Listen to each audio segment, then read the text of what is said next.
itu bagi kita tempat perlindungan dan kekuatan. Dia adalah penolong di dalam kesesakan, sangat terbukti, sangat terbukti, selalu terbukti. Puji Tuhan. Shalom saudara. Hari ini kita akan berbicara sebuah tema atau sebuah renungan yang menurut saya ini akan sangat menolong bagi Bapak Ibu untuk belajar merespon situasi ketika keadaan sedang tidak berpihak kepada saudara atau keadaan kayaknya agak sulit. Kalau bahasa dunia training, bahasanya para motivator, kurang lebih judulnya adalah rahasia keluar dari situasi sulit. Haleluya. Sesulit apa? Nah, ada banyak saudara, ada banyak tips, ada banyak metode yang diajarkan oleh hamba-hamba Tuhan. Tetapi hari ini bersama dengan seluruh hamba Tuhan, saya selalu percaya bahwa begini, tips terbaik atau cara terbaik, sumber ide terbaik untuk keluar dari krisis adalah apa yang dikatakan oleh Alkitab. Nah, suatu kali ada sebuah kisah di dalam 1 Samuel pasal yang ke-30 ketika Daud pulang ke Siklag. Dia telah mendapati kota di mana istri dan anak-anaknya ada di sana. Istri dan anak-anak dari para prajuritnya juga ada di sana.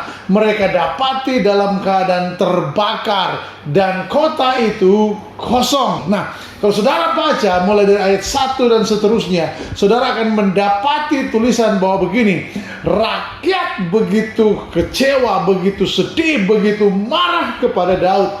Dan sebagai pemimpin, Daud menanggung semua situasi sulit, baik yang dia alami maupun yang rakyat alami. Nah, saudara, apa yang Daud lakukan sebagai pemimpin ketika situasi krisis itu melanda hidupnya dan rakyat yang menyertai dia? Ayat yang ke-6 saya bacakan buat saudara. 1 Samuel pasal 30 ayat yang ke-6. Dan Daud sangat terjepit.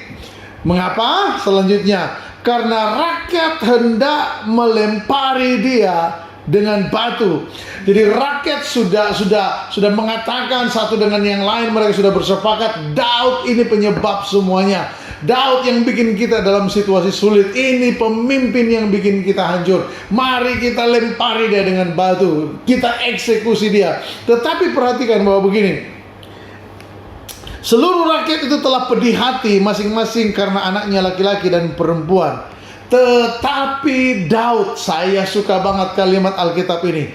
Tetapi Daud menguatkan kepercayaannya kepada Tuhan Allahnya. Daud memandang kepada Tuhan, atau dalam Alkitab kita menggunakan kata menguatkan kepercayaannya. Apa maksudnya itu? Nah, saudara, banyak orang sekarang mengalami krisis, tetapi begini, orang yang mengenal Allahnya, Alkitab katakan, akan tetap kuat dan bertindak. Nah, apa tindakan dari seorang Daud di tengah situasi yang sangat membuat dia terjepit ini? Tindakan Daud adalah yang pertama, menguatkan kepercayaannya kepada Tuhan. Yang paling pertama adalah di area hati. Di dalam hati Daud masih mempercayai bahwa situasi bisa saja sulit, tetapi Tuhan tidak pernah mengalami situasi sulit. Itu sebabnya begini, dia pasti bisa menolong Daud, dia pasti bisa menolong dan sanggup menolong saudara dan saya. Orang yang menguatkan hatinya kepada Tuhan berarti masih menjaga kepercayaan kepada Tuhan. Orang yang menguatkan hatinya kepada Tuhan berarti masih bisa berdoa, karena doa adalah contoh sederhana dari orang yang tetap beriman dan percaya kepada Tuhan. Amin. Dan ketika Daud berdoa di tengah keterdesakan, di tengah terjepitnya hidupnya, rakyat marah dengan dia, dia pun sedang susah hati karena keluarganya pun hilang, Daud tetap berdoa meminta petunjuk dari Tuhan. Amin. Nah, kemudian yang kedua, firman Tuhan mencatat bahwa begini, ayat 11, Kemudian mereka menemui seorang Mesir di padang, lalu membawanya kepada Daud. Jadi ketika mereka sedang mengejar, waduh, itu kalau mengejar, namanya kan pikiran mereka pasti dipenuhi dengan asumsi, ini jangan-jangan keluarga saya sudah diapa-apain sama orang Amalek, jangan-jangan mereka sudah dalam bahaya. Wah, nggak ada waktu lagi untuk santai, ayo kejar dengan buru-buru.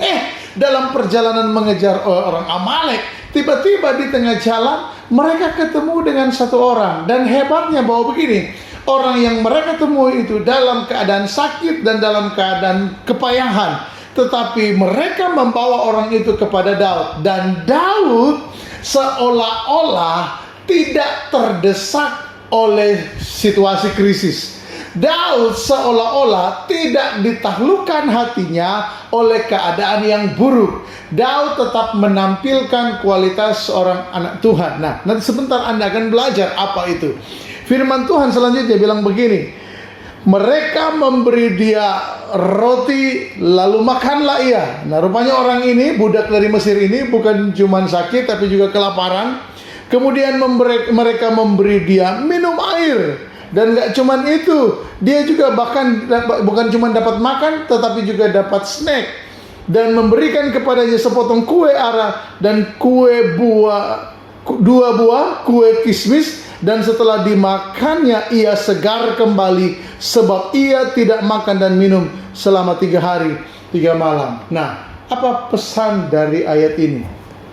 Saudara, orang yang ditolong oleh Daud dan prajuritnya ini ternyata menjadi orang kunci yang menuntun Daud dan prajuritnya untuk bertindak akurat, untuk bertindak efektif.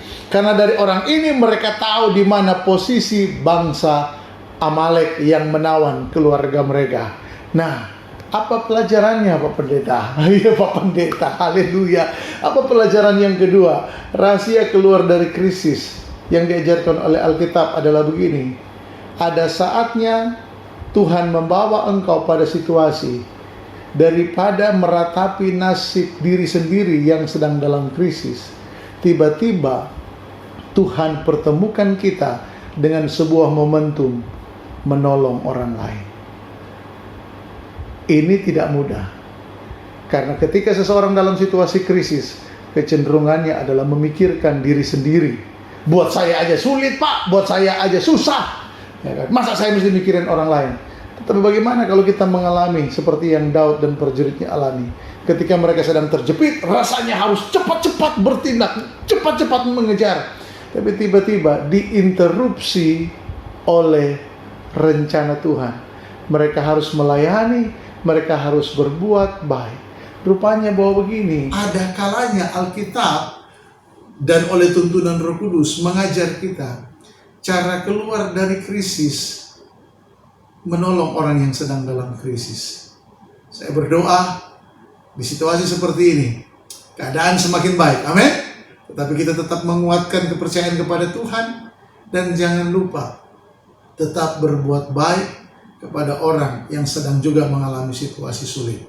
Alkitab memberi kesaksian, melakukan 2 hal itu, Daud mengatasi persoalan dalam hidupnya. Tuhan Yesus memberkati. Selamat melanjutkan aktivitas. Haleluya.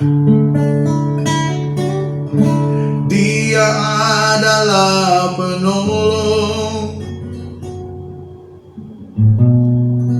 di dalam kesesakan, sangat terbukti, sangat terbukti.